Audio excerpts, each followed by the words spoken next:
Continuamos con el tema número 2, relacionado al memorándum de planificación de la auditoría. Este tema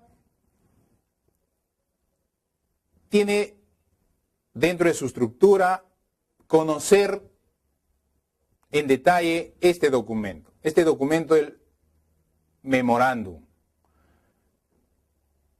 Este documento es el resultado del proceso de la planificación de la auditoría, donde se resume cuáles son los objetivos, cuáles son los factores que a consideración de los auditores se van a poner en práctica durante el proceso de la auditoría, durante el periodo de la auditoría. También se registra lo que se debe hacer. ¿Qué vamos a hacer? Razón por la cual damos respuesta a esas grandes incógnitas inicialmente formuladas, al dónde, al cuándo, quién, al cómo y para qué. En este memorándum damos respuesta a esas incógnitas. Y este memorándum va a ir dirigido a la gerencia o al directorio, donde de alguna forma estamos respondiendo, informando mediante este documento qué vamos a hacer durante nuestro trabajo. Y además, cuáles son nuestros objetivos.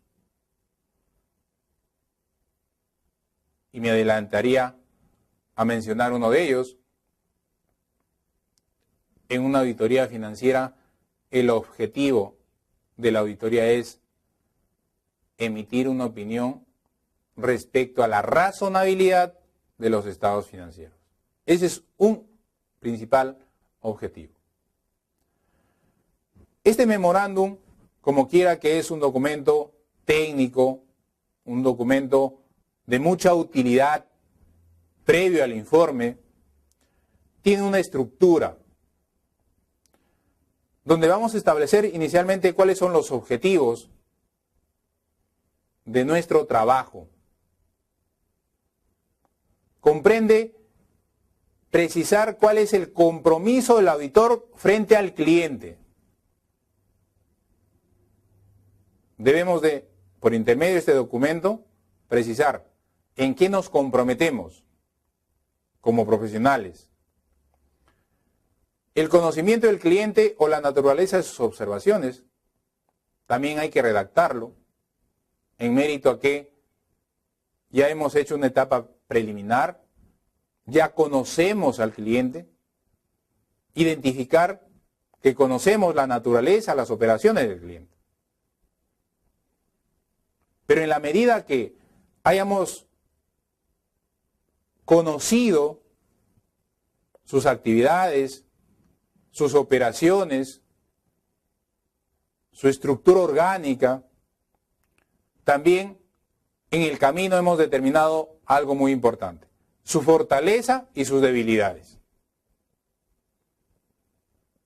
Y si conocemos sus fortalezas y sus debilidades, también podremos determinar en ese documento sus riesgos. ¿A qué riesgos se expone nuestro cliente? ¿A riesgos exógenos o endógenos? A su ambiente de control. ¿Cuál es su ambiente de control? ¿De qué tipo de control estamos hablando? ¿De un control eficiente? ¿De un control ineficiente? ¿De un control inexistente? ¿De qué tipo de control estamos hablando? También en este documento debemos de consignar aspectos administrativos. Ejemplo, tipo de informe a entregar, la cantidad de ejemplares, hay que precisar en este informe, la fecha de entrega, la relación de profesionales a cargo de esta labor, las horas que vayan a trabajar cada uno de nuestros auditores. Es decir, también tendremos que determinar la lista e identificar cada uno de nuestros especialistas que formen parte de la sociedad. En nuestro equipo podríamos tener ingenieros, abogados, arquitectos, médicos, dependiendo la actividad de la empresa a auditar.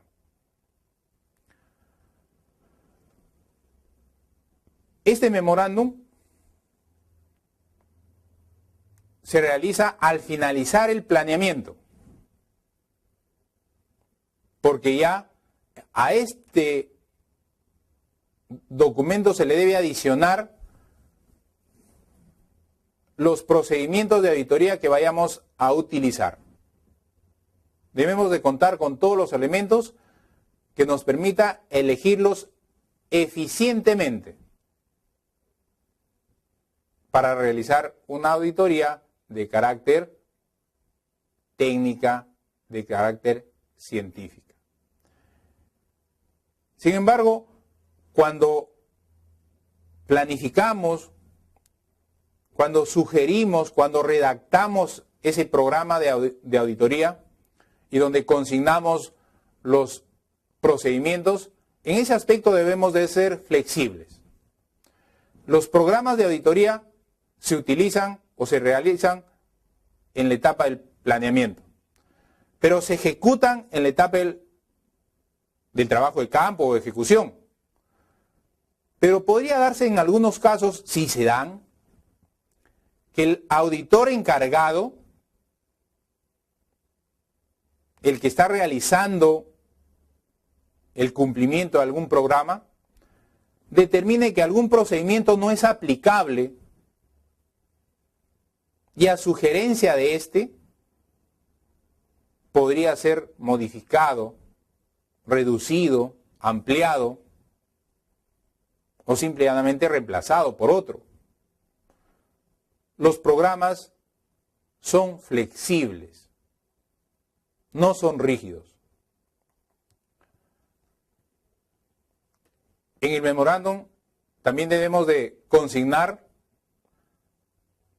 la información referente a los riesgos de control, sobre la confiabilidad que el auditor tiene sobre ese control. Y también mencionar las limitaciones del diseño de ese control interno. Y si hemos trabajado de una manera consistente, profesional, técnica, entramos a una etapa del pronóstico, de desarrollo de pronósticos en condición de auditores. El pronóstico del volumen de ventas podríamos pronosticar el mayor riesgo o las posibles fallas de las debilidades de control o de las deficiencias encontradas en alguna área. ¿Pero en mérito a qué? A que hemos conocido, hemos estudiado a la empresa adecuadamente. Es decir, este documento del memorándum de planificación de la auditoría facilitará a la empresa saber cuál va a ser su función del auditor y además permitirá que el directorio o la gerencia comunique a todas las áreas a efectos de que se nos brinde las mayores facilidades de acceso a la información, porque de esto dependerá el éxito de esta función de la auditoría. Concluyo entonces determinando que este documento del memorándum es importante, clave en la elaboración del programa de auditoría. Hasta aquí entonces, en todo en cuanto a la importancia del memorándum de auditoría de la auditoría financiera. Nos vemos en el siguiente tema.